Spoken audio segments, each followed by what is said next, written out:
2025년 2월 26일입니다. 새벽기도회 잠언서 11장 9절에서 12절까지의 말씀으로 성읍의 즐거움이라는 제목으로 잠시 은혜를 나누겠습니다. 계속해서 잠언 말씀을 묵상하고 있지요.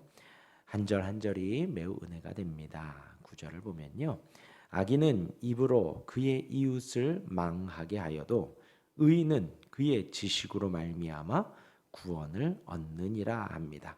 이번 9절에서도 악인과 의인을 대조하고 있습니다. 여기서는 특별히 악인이 하는 말에 대하여서 지적을 하고 있지요. 악인이라고 하면 경건하지 않은 자입니다. 또한 하나님을 무시하는 자, 하나님을 무시하는 삶을 살아가는 자이지요. 하나님의 사랑, 예수님의 십자가의 공로를 무시하는 이들입니다. 그 악인들은 입으로 그 이웃을 망하게 합니다. 그들은 하나님을 등지지요. 어제도 말씀드렸다시피 그들의 관심사는 하나님이 아니라 자신의 배입니다.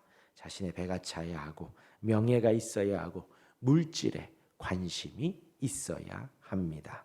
그러한 사람들이 하나님을 쫓을 때에 그 길이 틀리다고 아니라고 옆에서 이야기를 한다는 것이지요.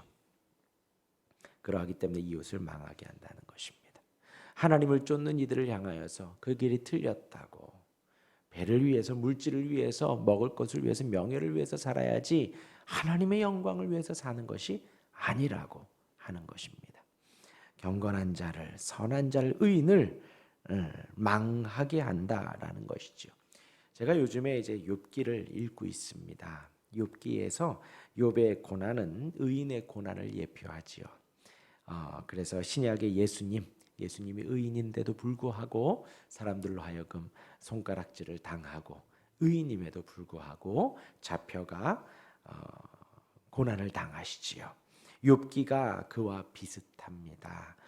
하나님 앞에 의인인데도 불구하고 고난을 받지요.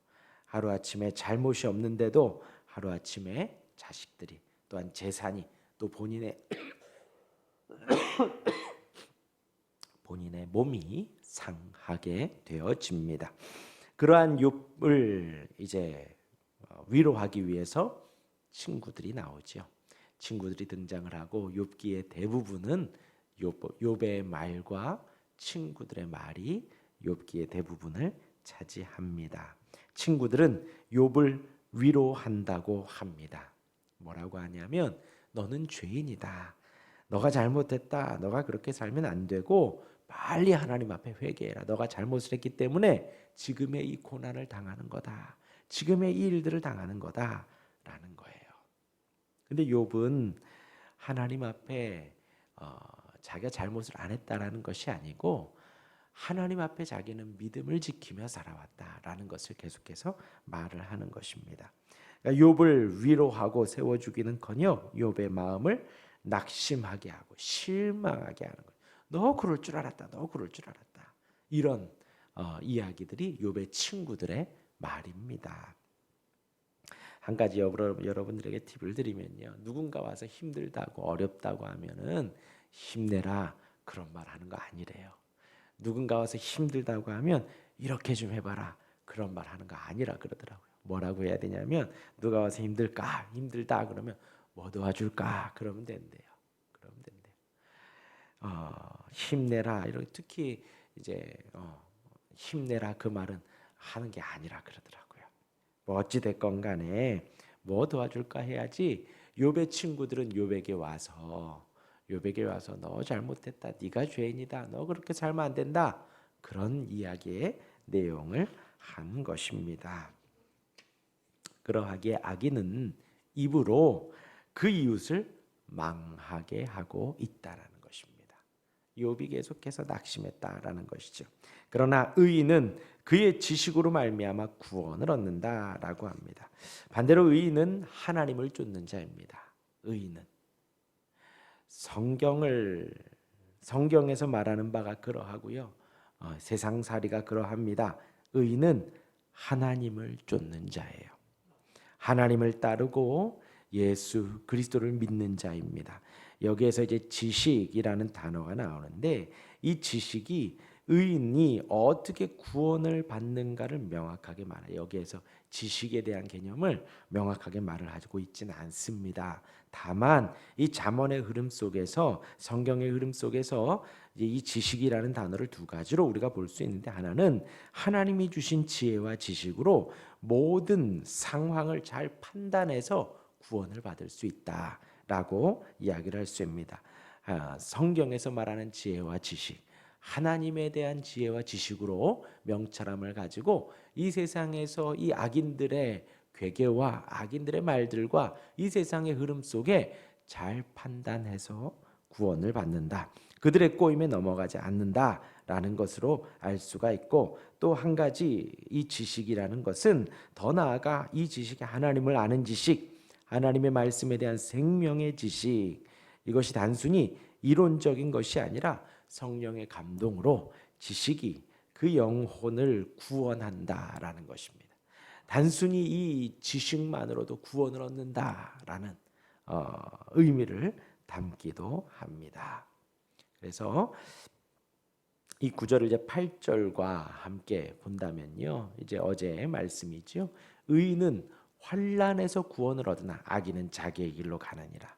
악인은 입으로 그의 이웃을 망하게 하여도 의인은 그의 지식으로 말미암아 구원을 얻느니라.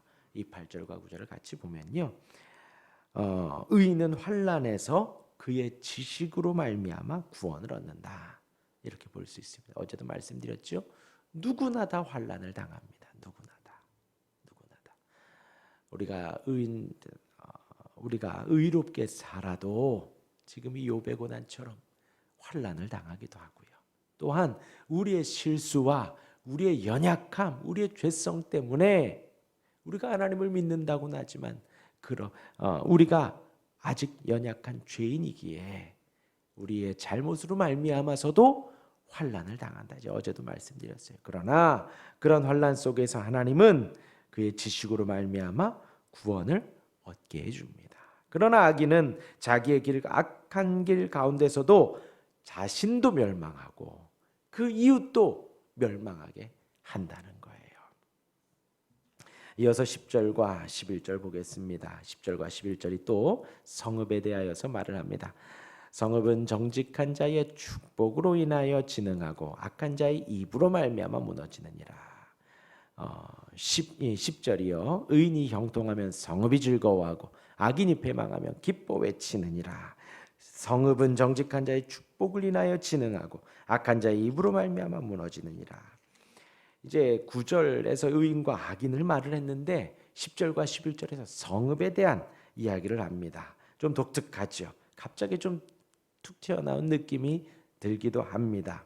성읍의 즐거움, 또 성읍의 진흥을 말을 합니다. 곧 의인이 사회에 미치는 영향을 말을 하는 것입니다. 의인이 사회를 유익하게 한다는 것이지요. 10절에는 이 의인의 사회적인 업적들이 함축되어져 있습니다. 의인의 기준, 또 그 기준에 따른 삶을 보면 그 영향력은 사회의 모든 사람에게 선함과 행복과 기쁨을 준다는 거예요. 더 나아가서 악인을 향해서는 패망하기를, 악인이 패망하면 성읍이 기뻐 외친다라는 것입니다. 하나님의 공의가 성취되기 때문입니다. 의인이 잘 되고 의인이 성읍을 기쁘게 하고 성읍이 의인으로 말미암아 즐거움을 얻고 악인은 패망하면 기뻐한다는 것입니다. 근데 그것이 단순히 셈통이다가 아니라 하나님의 의가 성취되었구나 하는 기쁨이라는 것입니다. 이어서 11절에도 이어서 말하기를 의인으로 말미암아 성읍이 진흥한다. 진흥한다는 말은 높이다, 세워지다. 나라가 높아지고 나라의 권위가, 위상이 높아진다는 것입니다. 주님을 믿는 하나님의 사람들이 하나님과 더불어 형통해진다는 것이지요. 어제 말씀드렸지만 이제 야곱이 환난 속에 하나님이 구원했다 말씀을 드렸는데 그 야곱이 간 곳이 바로 삼촌 집입니다. 그렇죠? 라반의 집에 갔지요. 근데 그 라반의 집을 야곱이 세웠습니다. 더 부유해졌다 했지요. 요셉이 애굽을 높이는 사건이 또 발생을 하지요. 요셉 또한 형들의 괴계로 말미암아 환난을 당하지만 하나님이 구원해 주시지요. 요셉이 애굽의 종으로 노예로 살아가지만 총리가 되어 애굽을 세우는 진흥하게 하는 일들이 성경에 기록되어 있습니다. 마찬가지로 우리 믿는 사람들이 이 지역의 성읍이 높아진다라는 거예요. 믿는 사람들로 말미암아서. 지난 주일에도 잠시 말씀드렸지만 우리가 믿는 생활, 신앙 생활을 잘하는 것은요, 단순히 이곳에서 예배 생활을 잘하고 종교 활동을 잘하는 것, 찬양 잘하는 것, 그것을 말하는 것이 아닙니다. 그것의 연장선상에서 우리의 있는 그곳에서 최선을 다해서 살아갈 때에 다 총리가 되고 다 대통령이 되고 다 국회의원이 될 수 없지요. 다만 우리가 있는 그곳에서 최선을 다할 때에 컴퓨터 앞에 타이핑을 치더라도 혹은 청소하는 일을 하더라도요, 주님의 이름을 위하여 해갈 때에 내가 속한 그 회사가 윤택해지는 것입니다. 내가 속한 모든 지역 사회가 복을 받는 것입니다. 더 나아가서 그 성읍이 세워지고 나라를 세우는 일들까지 되어지는 거예요. 꼭 매스컴을 타야 하고 꼭 높은 관직에 오르라는 것이 아닙니다. 그 자리에서 열심히 하는 거예요. 그 자리에서 무엇으로요? 주를 섬기듯이. 그냥 단순히 돈벌이 하는 거라면 아무 의미 없습니다. 대통령이 되어도 아무 의미 없습니다. 국회의원이 되고 높은 관직에 오르더라도 돈벌이 해야지 하며 일을 하면 아무 의미가 없습니다. 다만 가장 사소한 일을 하더라도, 가장 허드렛 일을 하더라도 주의 영광을 위해서, 주님의 이름을 위해서 해갈 때에 성읍이 즐거워하고 기뻐하는 것입니다. 그런 사람들은 일을 허투루 하지 않거든요. 우리가 그리 되기를 바라고 우리 아이들이 그런 꿈을 꾸며 사는 아이들이 되기를 바랍니다. 악인이 패망하면 기뻐 외친다 했습니다. 성도들이 구원을 받고 악인들이 멸망을 당할 때에 성도들 앞에서 악인들이 심판을 받습니다. 악인들의 목전에서 하나님이 천국 잔치를 베풀어 주시는 거예요. 그러하기에 의인들은, 구원받은 이들은 하나님 앞에 기뻐 외치게 되는 것이죠. 지금 마지막 때를 말씀드리는 것이 마지막 때. 주님이 다시 오셨을 때 혹은 우리가 심판대 앞에 섰을 때에 우리의 구원을 악인들은 다 지켜보고 있습니다. 악인의 심판을 의인들은 다 지켜보고 있게 되어집니다. 그러한데 그것은 마지막 때이고요. 이 땅을 살아가면서도 마찬가지라는 거예요. 악한 자의 멸망과 패망을 국민들은 기뻐 외칩니다. 이제 제가 본 책에는 이렇게 기록되어 있어요. 로마의 네로 황제가 죽은 후에 그 백성들이 기뻐했대요.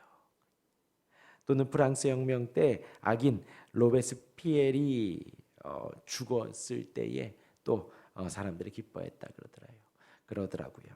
근데 프랑스 혁명이 있을 때에 이 로베스피에리 되게 공포 정치를 했다고 합니다. 공포 정치를. 이제 사람들 본인이 하는 말에 그 사람이 이제 국회의원이 되고 뭔가 이제 높은 자리에 올라갔는데 어떤 정책에 반대를 하거나 어떤 그런 일이 있을 때 공개 처형을 하거나 뭐 이렇게 사람들로 하여금 두려워 떨게 하는 만큼의 정책들을 좀 많이 했다 그러더라고요. 그러했을 때에 그 사람이 이제 잡혀서 죽었을 때에 많은 사람들이 기뻐했다라는 기록이 있습니다. 이것은 단순히 이기적인 마음에 저 사람 죽어서 잘 됐다가 아니라 그런 일들이 있을 때에 사람들의 양심 안에 하나님의 공의가 성취되었구나 하여서 믿든 믿지 않든 기뻐한다라는 의미를 여기서 담고 있습니다. 이어서 12절에 지혜 없는 자는 그의 이웃을 멸시하나 명철한 자는 잠잠하느니라.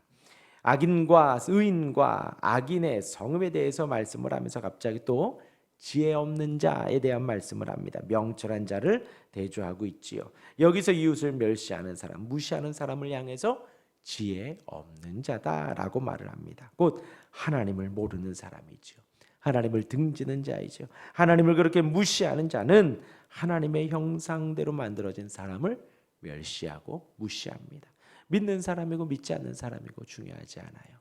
모든 사람은 다 하나님의 형상대로 만들어졌기에 우리가 멸시하거나 무시하면 안 됩니다.